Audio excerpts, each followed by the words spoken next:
Good morning. Welcome back to Ladybug Grace Bible in a Year. Today is June 22nd.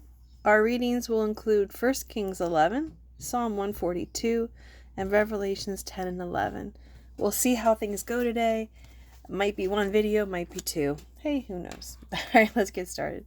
1 Kings 11 is over here. Hopefully that lines up. I'm sorry, my nose is really acting up today, so I apologize. It started last night with, I don't know, must be a change in the air. That's all I can say. Solomon's wives. King Solomon, however, loved many foreign women. Besides Pharaoh's daughter, Moabites, Ammonites, Edomites, Sidonians, and Hittites. They were from nations about which the Lord had told the Israelites, "You must not intermarry with them, because they will surely turn your hearts after their gods." Nevertheless, Solomon held fast to them in love.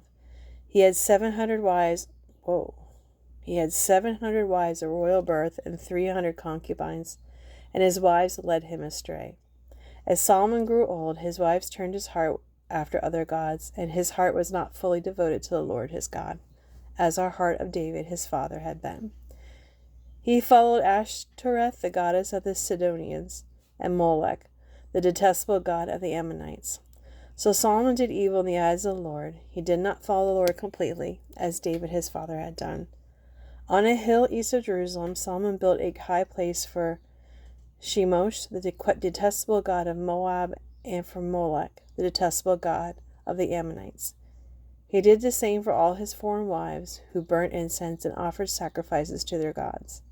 The Lord became angry with Solomon because his heart had turned away from the Lord, the God of Israel, who had appeared to him twice.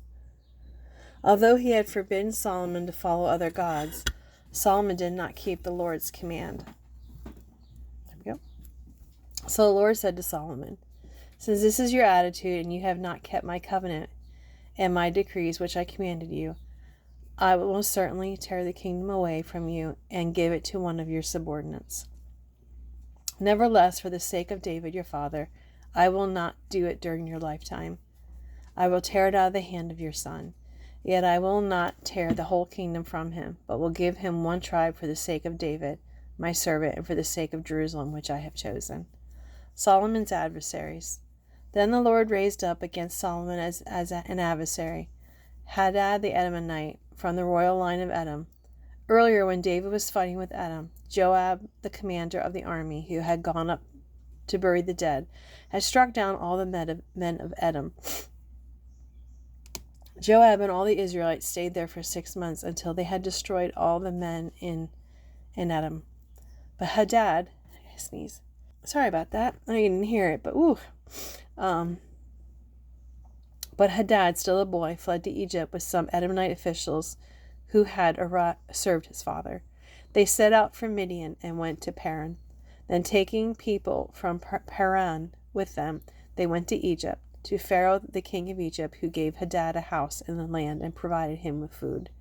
Pharaoh was so pleased with Hadad that he gave him a sister of his own wife, Queen Tahpenes, in marriage. The sister of Tahpenes bore him a son named Genubath, whom Tahpenes brought up in a royal palace. There Genubath lived with the Pharaoh's own children. Hang on one second. I don't normally have bad allergies, but it's, something's hitting me. While he was in Egypt, Hadad heard that David rested with his ancestors and that Joab, the commander of the army, was also dead. Then Hadad said to Pharaoh, "Let me go, that I may return to my own country." "You have lacked here that you want to go back." "What have you lacked here that you want to go back to your own country?" Pharaoh asked. "Nothing," Hadad replied, "but let me go."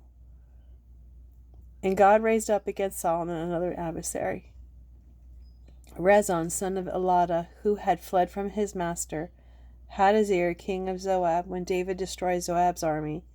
Rezon gathered a band of men around him and became their leader. They went to Damascus, where they settled and took control. Rezon was Israel's adversary as long as Solomon lived. According to the trouble caused by Hadad, so Rezon ruled in Aram and was hostile towards Israel. Jeroboam rebels against Solomon. Also, Jeroboam, son of Nebat, rebelled against the king. He was one of Solomon's officials, an Ephraimite from Zeradah, and his mother was a widow named Zeruiah. Here is the account of how he rebelled against the king Solomon and had built the terraces and had filled the gap in the wall of the city of David, his father. Now Jeroboam was a man of standing, and when Solomon saw how well a young man did his work, he put him in charge of the whole labor force of the tribes of Joseph. About the time Jeroboam was going out of Jerusalem, and Ahijah the prophet of Siloam met him on the way, wearing a new cloak. The two of them were alone out in the country, and Ahijah took hold of the new cloak he was wearing and tore it into 12 pieces. He then said to Jeroboam, "Take 10 pieces for yourself for this, and with the Lord the God," okay, I'm trying to turn the page, "of Israel says, see, I'm going to tear the kingdom out of Solomon's hand and give you 10 tribes. But for the sake of my servant David and the city of Jerusalem, which I have chosen out of all the tribes of Israel, he will give 1 tribe. I will do this because they have forsaken me and worshipped Ashtoreth, the goddess of Sidonians, Chemosh, the god of the Moabites, and Molech, the god of the Ammonites, and have not walked in obedience to me, nor done what is right in my eyes, nor kept my decrees and laws, as David, Solomon's father, did. But I will not take the whole kingdom out of Solomon's hand. I have made him ruler of the days of his life for the sake of David my servant, whom I choose and who obeyed my commands and decrees. I will take the kingdom from his son's hands and give you 10 tribes. I will give 1 tribe to his son, so that David my servant may always have a lamp before me in Jerusalem, the city where I choose to put my name. However, as for you, I will take you, and you will rule over all that your heart desires. You will be king over Israel. If you do whatever I command you and walk in obedience to me and do what is right in my eyes by obeying my decrees and commands, as David my servant did, I will be with you.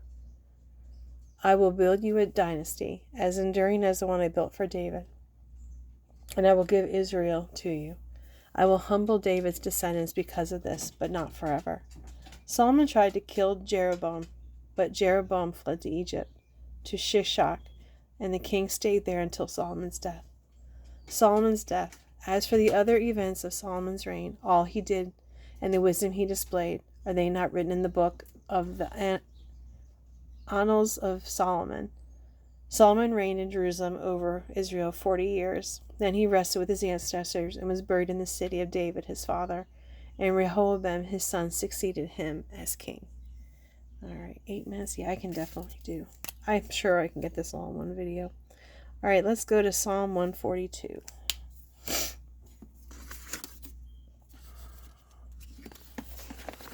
Okay. The theme here is a prayer when overwhelmed and desperate. When we feel cornered by our enemies, only God can keep us safe.